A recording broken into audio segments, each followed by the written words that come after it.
Hi there, my name's Vince from mymatevince.com, and in this video today is week 4 of the eBay repair challenge between myself, that's my mate Vince, Elliot from the Retro Future, Steve from Tronics Fix and Paul from Tamper Tech. And the idea is we buy 40 things off eBay, we try and fix them and we sell them on eBay again for a profit or a loss. In my case, mostly a loss, apart from last week where I did really well on a PlayStation 4, so that's definitely put me back up there. So now this is week 4, and in this week the criteria is an antique item. Well, it was going to be an antique item to begin with, but it's eventually settled on an item before 1990, so in my opinion not really antique, but still not modern either. So you can do anything you want. It can be something from the 19th century if you so desire. So far in this series I started off thinking I did okay on the Atari Lynx, but I didn't when I actually went to sell it. It sold for, I definitely made a loss on it. I haven't worked out the total figures yet. Next week brought me to tears with that automatic watch that was eventually fixed by Mike from my Retro Watch List, but I had a complete nightmare with that. Still, I lost money on that, but again, not a huge amount. And last week I did really well on the PlayStation 4, so that's definitely put me back up there. So now we've got week 4 and 5 to go. I think at this moment in time, watching the other videos, I don't think there's a clear winner. I think it's anybody's contest right now. That's what I honestly do believe. I don't think anybody's done really well. So it'd be interesting to see now what's happening in week 4 and 5. So in week 4 is antique item before 1990. So here we go, let's get started. Right, so let's open this up and show you what I've got.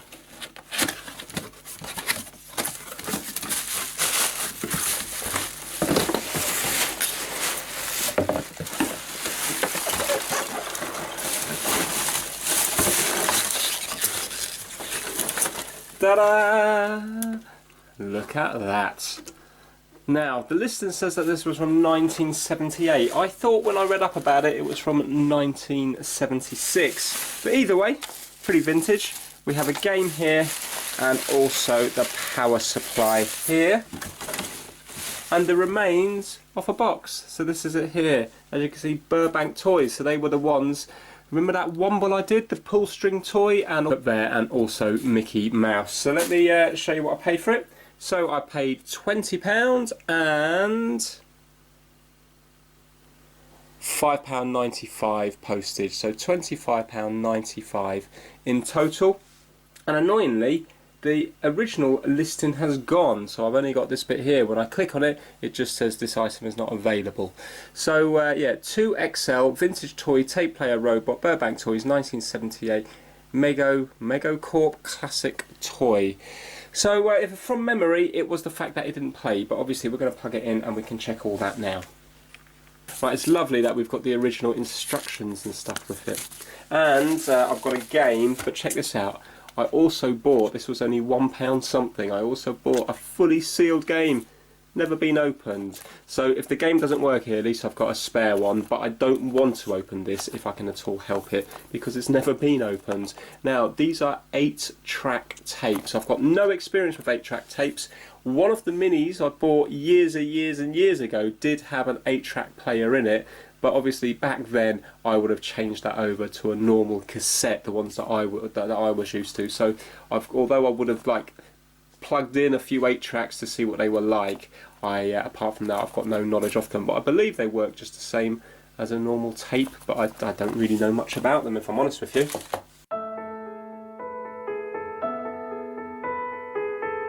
Right, I can already see that the foam is disintegrating underneath here. So that might cause a problem with it, because the foam kind of puts pressure on the actual magnetic tape to make it readable. So that could be a simple little fix. It might be just a tape issue with the tape itself. Right, let's plug this in and see what's going to happen with it.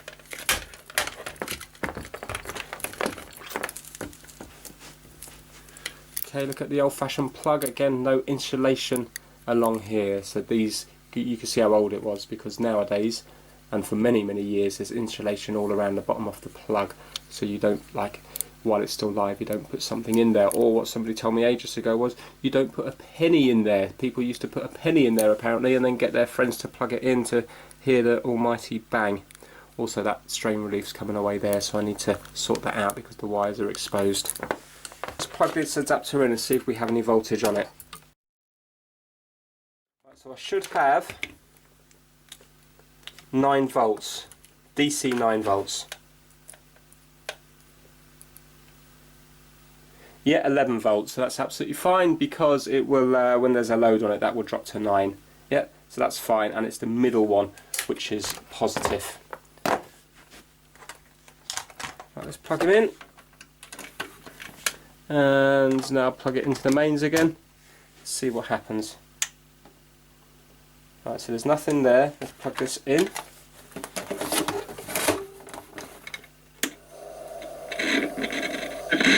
Songs for you. Oh, there we go. I want to hold your hand. I want to hold your hand.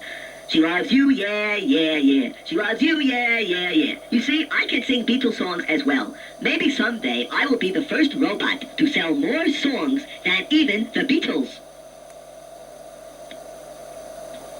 Here is your next question. For this question, I will give you a choice. Listen carefully.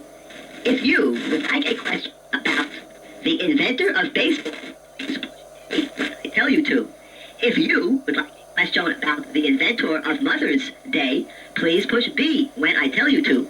And if you would like a question about astronomy and the hottest planet, push C when I tell you to. Please push A, B, or C now.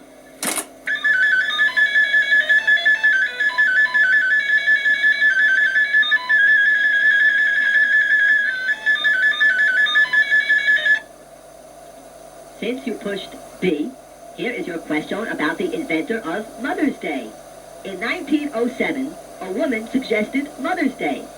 Was that woman A, Captain James Kirk's mother?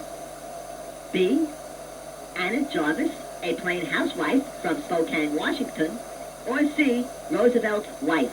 Answer A, B, or C now. I haven't got a clue, but look, the B button's stuck in, so let's say if I wanted to answer B, I can't, can I? Correct. Very, very good. The correct answer to this question was B. Okay, that was the result. B. This is the correct answer. You are correct answer to this question. Which is the oldest city in the world? A, Damascus, B, Jerusalem, or C, Bayonne, New Jersey? Please answer now. Don't know. It's quite clever though how it works, isn't it? I have some good news for you. You are correct. You have answered A. I like this because it's making out that I actually know stuff. Right, amazingly, it seems to be working, doesn't it? But the volume is definitely scratchy. So let's take it apart. Let's try to sort out the volume and just have a general look around inside it. But 100%, I mean, there's obviously nothing majorly wrong with it. So it was sold as not being able to play, unless it was a case of, I don't know, maybe I just pushed it in slightly harder than they did. Let's have a look. Let's say if you just did that. Girl made a beautiful swan dive into the pool. Yeah, it's working. So, slightly annoying for a video, but obviously, I mean, you know, good that it's working, but it's not going to make a very interesting video, is it? But, you know, I bought it as faulty, so I wonder sometimes if people sell things as faulty just because they don't want any comeback. You know, especially on old items like this, it might be hard to test every single part of it. So rather than getting conned on eBay by the buyer for a change, not the seller, by the buyer, maybe they just sell things as faulty, and then it's, well, it was sold as faulty, what do you expect, you know? But for me, it's a little bit annoying. But anyway, let's take this thing apart and see what the inside looks like, and also see if we can fix up that volume. And also, let's clean that tape head because it does look quite bad in there. So let's just give it a general clean up. Yeah, that's it really.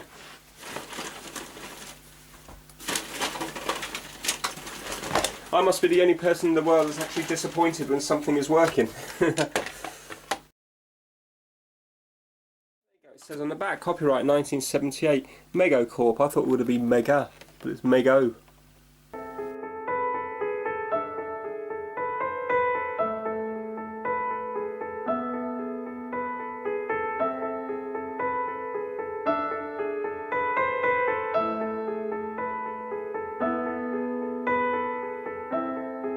There we go. Okay, lovely and easy to take apart.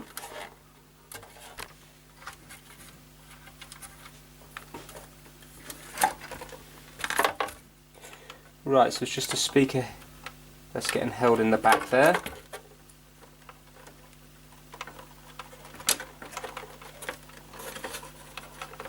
This thing looks immaculate.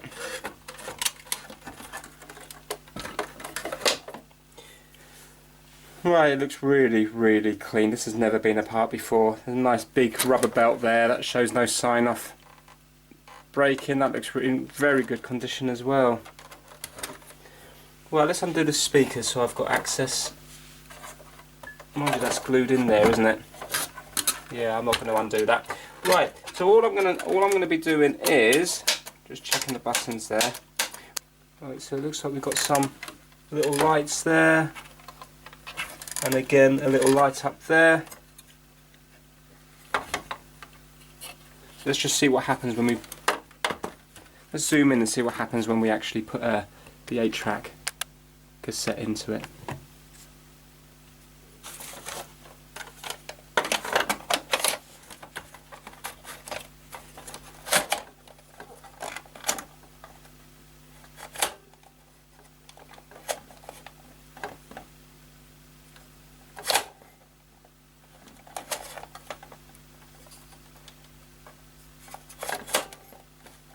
Oh, okay, there's a little micro switch here. Not a micro switch, but a little switch just here on this side here.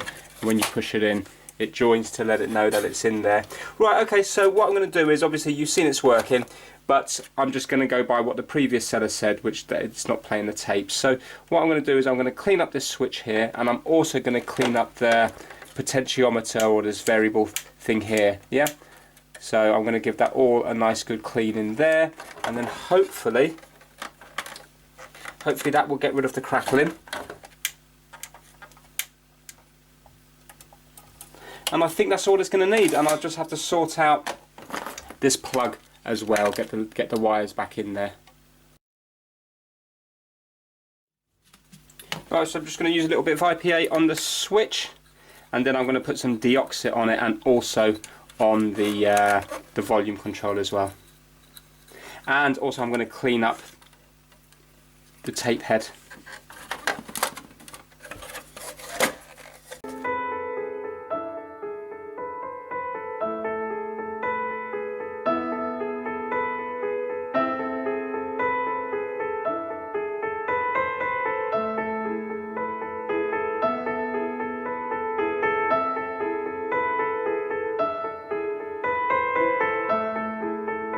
Right, I think that's all the cleaning that I'm actually going to do on the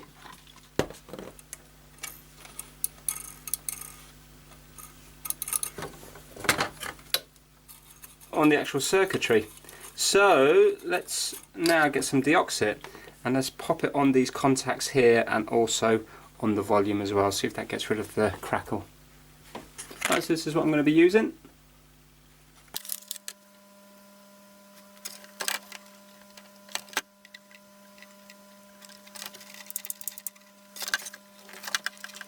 The volume control down here is actually sealed, so I can't actually get into it, so I'm just kind of trying to put it down the top, and hopefully it will work its way down. I'm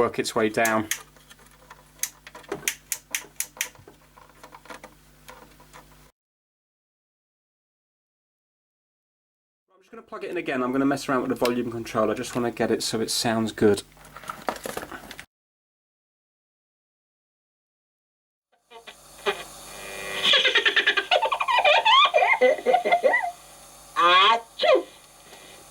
Here is a question about language. Sounds much better already. Language is spoken by the most people in the world? I give you 3 choices. Is your answer A, English? Yeah, that's perfect. B, Now listen. Russian, or C, Chinese? Please answer A, B, or... Wow. Now. That stuff's like miracle stuff.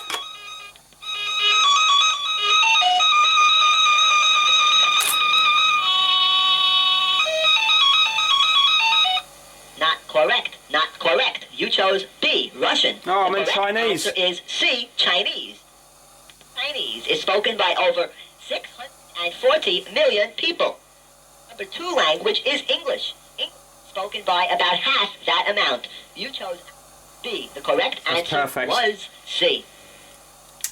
Right, let's take it out, put it in again.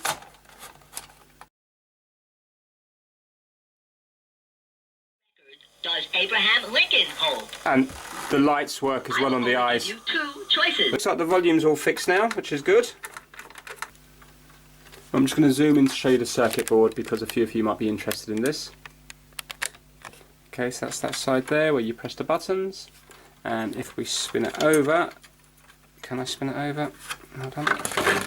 There we go.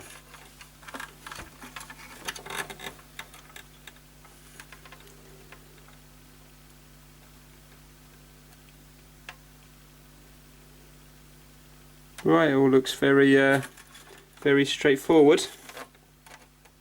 Do you know what? What a lovely toy. What a nice toy. Educational but fun. Imagine in the 1970s, the robot doing what you wanted to do. I know you're pressing buttons on it, and I know there's only so many sort of answers it can have, and obviously it's following a path, like a predetermined path. But it's still a clever toy that it knows, you know, like when you, by pressing the button, whether it's true or false. So obviously it's moving to different parts of the tape, isn't it, to give you the answers and stuff. But I think that's pretty good. Right, those capacitors, none of them have leaked or are bulging at all. As I can see, it's all working fine, so I'm going to put it back together and then just give the outside a clean and then sort out the plug.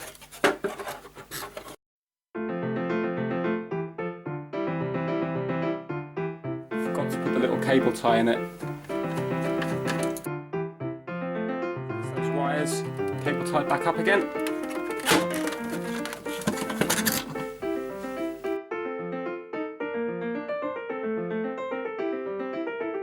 The plug now. Look at that, that had come undone. The live wire. Let's get this sorted out.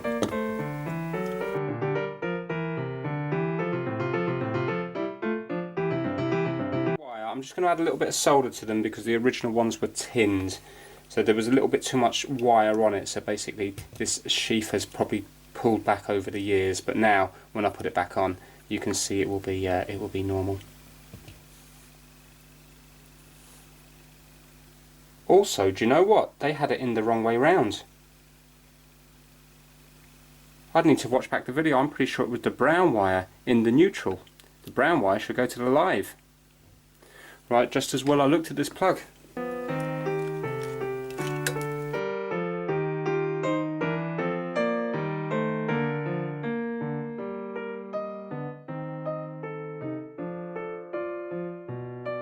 And I'm also going to change the fuse because this is a 3 amp fuse, and if you have a look here at the moment there's a 5 amp fuse in it.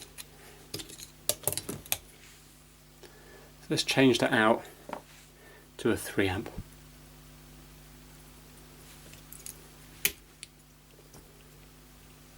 Right, so there we go, you can see now that's on nice and tightly, and we've got the blue going to the neutral and the brown going over to the live.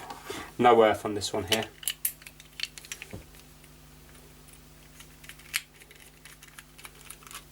Just plug it in quickly just to make sure it's still working, and then I can give it a nice good clean.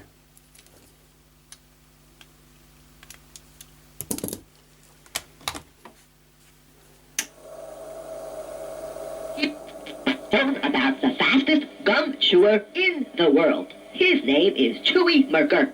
Yeah, okay. Right, let's give it a really good clean up now.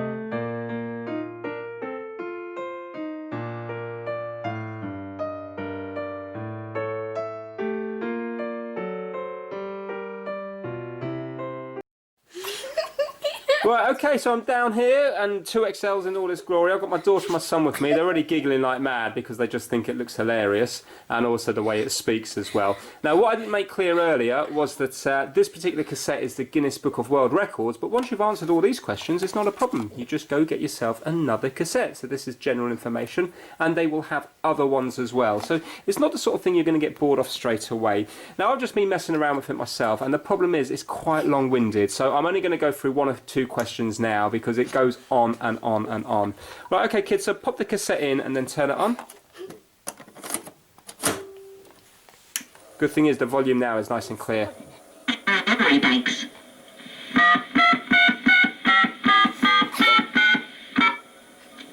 No, I made a mistake. I am even smaller than them. I am a very few inches and only weigh a few pounds. I made a mistake. For a robot, that is not good. Not good at all. For this next question, I will give you a choice. Listen carefully. If you would like a question about the world hopscotch record, push A when I tell you to. If you would like a question about the world record for swinging on a swing, push B when I tell you to. And if you would like a question about the longest field goal ever in football, push C when I tell you to. Please push Field goal, A, that'd be American, B, or wouldn't C it? now. What do you want to do? B for swing?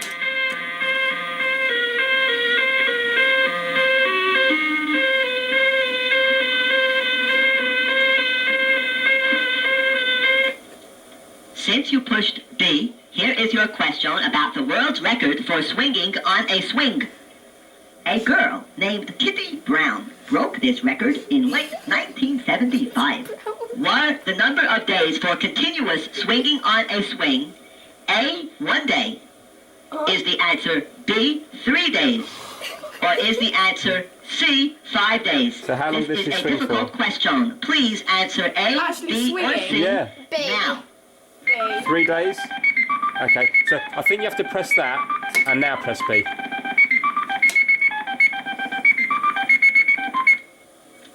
Not correct. Not correct. Ah. You chose answer B. The correct answer was C. I am very sorry, but you Wow. are not correct.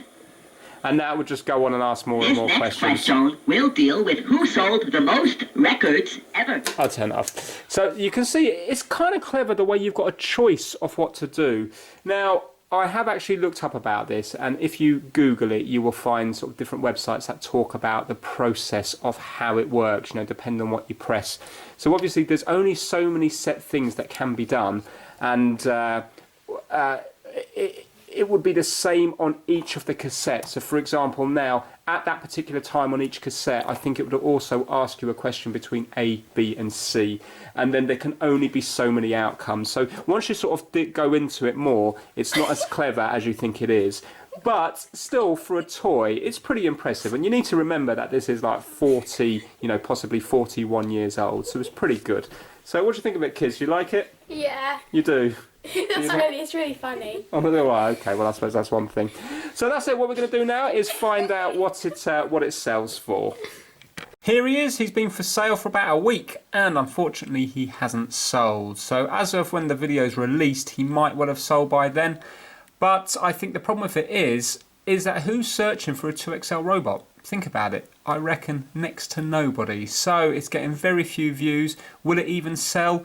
I don't know. I think I might have to do this one on an auction one if it doesn't sell on the Buy It Now in a few more days. I've got it up for a high price, but then again, judging by the other ones, there's other ones that are more expensive on here. I think realistically this would probably need to be for sale for about a year before it's going to sell, because it's such a specialised item that nobody's really searching for. There's probably loads of people that would like one. It's just that who is going to wake up in the morning and think I'm going to search for a 2XL robot? It's just not going to happen, because I say even in 1978 this was probably quite a rare, expensive toy back then.